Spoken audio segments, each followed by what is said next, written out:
Posebno všeč mi je avstralska aborigenska ali domorodna pesnica Cat Walker, ki je prav temnopolta domačinka in ki je najbolj mogoče prispevala k samozavesti avstralskih domorodcev, da so se postavili na svoje noge, duševno bi rekel, ker gospodarsko so še zelo zapostavljeni.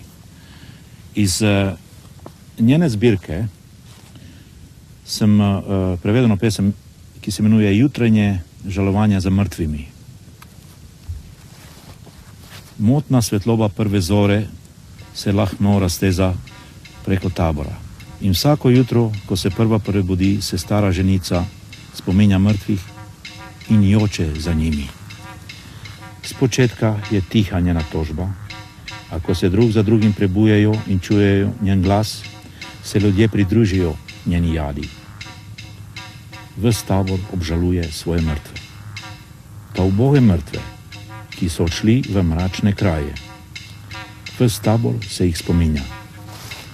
Sčasoma se neha žalna tožba in spet se življenje začenja. Prižigajo se ognji in poraja smeh. V življenje kliče nova zora. In na drugi strani slovenska misel v angleškem jeziku. V avstralskem prostoru je najbolj znana knjiga Ivana Kobala The Snowy Man, ki je bila napisana najprej v angleščini in potem prevedena v slovenščino. Angleška izdaja je doživela nov ponatis prav o 50-letnici projekta in odmevno promocijo, ki presega okvire slovenske skupnosti v Avstraliji. Jaz sem izjema. Kar se tiče jezika, jaz sem se v prvih 18 mesecih precej dobro naučil angleščine, tako če gledam nazaj dnevnik. Sem tista leta pisal angleščino skoraj tako dobro, kot zdaj. Navadne fraze, seveda. Zdaj poznam dosti več besed, jih rabim tudi, ampak osnovno angleščino sem se navadil v 18 mesecih. V tistem času nisem srečal vsaj eno leto nobenega Slovenca. In ko sem se spet vrnil med Slovence, se dobro spomnim, prve pol ure nisem imel besede. Razumel sem vse, a mi ni prišlo odgovor, kaj bi rekel po slovensko. Zato, ker nisem več mislil po slovensko. Če sem videl kaj zanimivega ali pomembnega za naše ljudi, sem kaj napisal, ne bo v angleščini ali slovenščini, tako da sem dobil stik z enim in drugim. Je še vedno ta multikulturnost zelo intenzivno na sceni. Če mene vprašate, jaz vidim, da se je pojavil upor temu. Malo pri starih, tistih zelo zagrizenih angleških in irskih starih imigrantov, ki imajo tukaj že 3-4 generacije, pa so dobro sprejeli prve, ampak potem so začeli sprejemati tudi azijske imigrante in potem še arabske in so se nekako začeli upirati, češ to pa ne bo šlo, se bo avstralska, ko bi rekel, avstralski standard se bo slabšal, tega, ker se ljudje toliko predrugačijo. No in to je razumljivo, ampak je še zmeraj močna reka ljudi in seveda število tistih, ki so prizadeti, ki multikulturo bi radi ohranili v dobrem pomenu besede. Ne da bi se eden proti drugemu kosali, kdo bo boljši, kdo je slabši. Ampak da bi sodelovali, kot smo v začetku.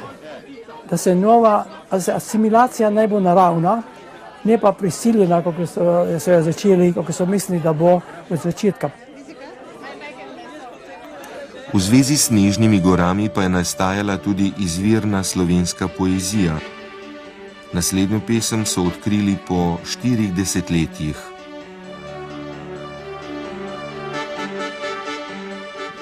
Tisočkrat misel prijazna me pelje v Alpe avstralske, k fantom zastavnim, mojim rojakom, ki črpajo sile prastarim morjakom. Vem, da srce vam tisočkrat plaka, Težka in grenka vaša je tlaka, pusto kamenje, mrtvi gozdovi, osamljena srca, navrtani rovi. Želja za domom, z ognjiščem in srečo, noči razjeda vam dušo bedečo. Največ je pa poezije, ker so se pač naši Slovenci tukaj sprostili. Ravno kar ta teden sem dobila poezijo, ki ni bila niti izdana, ampak od našega Slovenca, ki živi v Geelongu. In je gospa, ki v Geelongu na radio to nekako spravila skupaj in povezala čisto preprosto v zvezek. Njegovo poezijo, on je bil sam muzikant. Kako lepo on govori o temu. Kako je harmoniko igral še na paši, ki bo doma. In tudi, če so krave v zelniku šle, harmonika je bila njegova glavna družba. Ja, iglo bi rada vtaknila. Tu sem slikal 81 leta, ki je imela 83 let. Sem ravno vzel v roke pesmi od moje matere. Enih 5 kilogramov papirja, ki je že vsa rumen. Ampak iz teh papirjev, iz teh knjižic pesmi, ki grejo od 14 leta do 74, sem že izbral 350 lepih pesmi. Skoraj vse so ne več kot ena stran. Nekaj je daljših, ampak večina so čisto kratke, največ nabožne ali pa priložnostne pesmi. A tako lepe, da še zdaj uživam, ko jih pretipkavam na računalnik. Veste, jaz sem že preko 30 let tukaj in mislila sem, da sem že vse pregledala, vse vedela, kaj je, in še zmeraj, kot prejšnji teden, mi pride nekaj takega. Tako da že sama dobim presenečenje, kaj ljudje šparajo, kaj ljudje imajo in kaj ljudje čuvajo. Zato smo zdaj, na primer, poskušali bomo, da lahko pridemo v muzej, ki ga pripravlja Immigration Museum, državni tukaj v Viktoriji. So zelo zahtevne točke, ki jih moramo to prebredeti, zelo zahtevne stvari, ki oni zahtevajo, kaj moramo vse pripraviti prej. To smo se zdaj spravili skupaj kot Slovenci in poskušali bomo, da to napravimo. Novi časi, predvsem ponos po osamosvojitvi Slovenije, so tudi med avstralskimi Slovenci privedli do odgovornejšega občutka potrebnosti zbiranja vsega, kar so izseljenci napisali. Seveda je med rokopisi tudi veliko ljubiteljske, domoljubne poezije, bolj pričevanske vrednosti, med tiskanimi zbirkami pa tudi neznani biseri, na katere so tako avtori kot skupnost ponosni.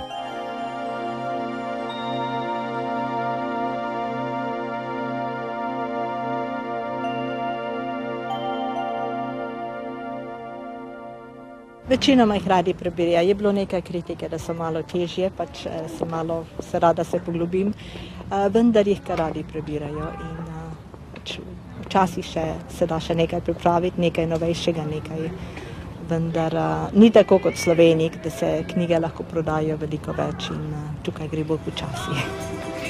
Ne gre pa prezreti dejstva, da je to idealističen pogled strani, ki ustvarja zamegljeno podobo, da se knjigam in poeziji v Sloveniji dogaja bolje kot na tujem.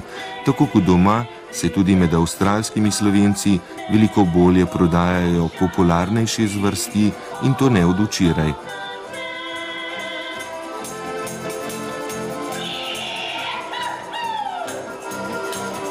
Pravi preporod slovenstva v Avstraliji je bil leta 1972, ko je prišel Lojze Slab. On je svojo glasbo, torej svojo barvo muzike, ki je pač ugajala ljudem, ki so jo ljudje ljubili in radi imeli. Torej ta barva njegove glasbe in muzike je praktično preporodila ves slovenski rod v Avstraliji. Takrat je začela so nova društva in oni so hoteli v svojih predeljih, ker je bilo pač predaleč, kamorkoli bi mi hoteli iti, so v svojih predeljih ustanovili nova društva. Lepi spomini na Slakovo gostovanje, ki ima tudi v Sloveniji manj znano ozadje. Nekateri najnovejši zapisi govorijo celo o škandalu. Škandal, ki bi ga praktično ne imenovali škandal, ker ni bil tako, torej, da bi rekel, da je bil tako izrazit. Takrat sem jaz vodil tega Slakovo turnejo in ko smo imeli sestanek oziroma ko smo imeli proslavo te Slakove turneje v enem hotelu in ko sem povabil recimo generalnega konzula na oder, takrat je seveda bilo nekaj pripomb. Ampak to je v Avstraliji, demokratski družbi, popolnoma normalno. To se še danes dogaja. Nekdanji jugoslovanski konzuli so v Avstraliji opravljali težaško delo, tako in drugače, in so zato tudi marsikaj doživeli. Različne jugoslovanske skupnosti z vsemi posebnostmi seljenske politične imigracije, versko nestrpnostjo in vse skozi vsiljevano nalogo bratenja in negovanja jugoslovanarstva, vse to je ustvarjalo stalne napetosti. Kljub temu so tudi Slovenci, seveda tisti pravovirni del, sodelovali pri od nekdanje skupne države podprtih poskusih skupnih izdaj literarnih zbornikov in časopisov.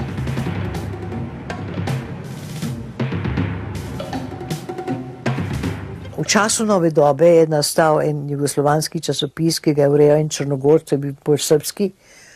Tam so tudi zelo, tam Košrok, pa jaz nekako si podajava kljuke, recimo.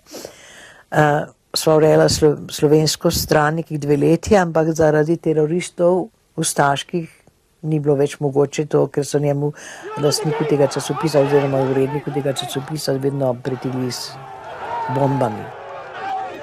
Te podobe nestrpnosti v hrvaški skupnosti so iz mednarodne izmenjave konec 80-ih let, prejšnjih nismo videli. Naše društvo je začelo izdajati časopis že 55. leta. To je bil vestnik slovenskega društva Melbourne. Šel je iz leta v leto, enkrat je izhajal mogoče vsak mesec, potem je izhajal vsaka 2 meseca, ampak precej redno do zadnjih 2 let. So pa sklicali eno konferenco v Melbourneu, da se ustanovi društvo, veste, slovenske strani so bile samo po teh časopisih, pa pomislim, ampak samostojnega še nič. Pisarca, jugoslovenskih pisarcev v Avstraliji, v Novi Zelandiji. Pa mene pokličejo, da jaz grem tisto sejo odpret. In smo odprli tisto sejo. Pa sem predvsem nesramna, pa sem poklicala gospoda konzula, pa sem rekla, gospodin konzul, pa treba vi, da nešto kažete. Pa gospodin konzul nije umel mnogo šta da kaže.